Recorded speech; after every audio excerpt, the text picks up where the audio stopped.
La barrière est baissée, les parkings sont vides. Pas de doute, le zoo de Pessac est fermé au public, conséquence du confinement jusqu'au 7 janvier.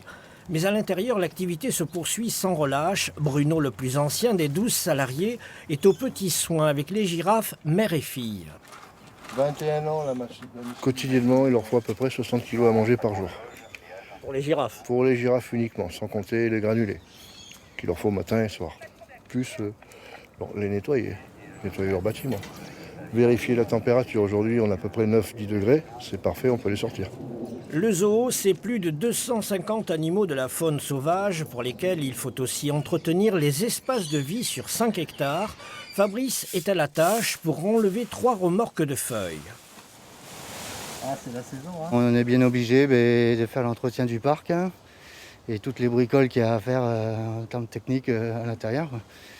Donc ça ne change pas grand-chose, confinement ou pas confinement, il faut qu'on vienne travailler. L'ensemble des charges s'élève à plus de 60 000 € par mois. Et cette année, il n'y aura pas 130 000 visiteurs pour alimenter les caisses. Alors à Pessac comme ailleurs, les 300 zoos de France, soutenus par une cinquantaine de parlementaires, ont alerté le gouvernement pour aider le secteur en crise. Le gouvernement avait mis en place au premier confinement des aides pour les parcs zoologiques, les refuges et les cirques. Et malheureusement, pour ce deuxième confinement, les aides ont été votées, mais pas pour les zoos, au profit simplement que des cirques avec animaux. Et donc nous avons considéré, au travers de l'AFD Pessac et l'Association française des parcs zoologiques, d'aller un peu contre cette décision.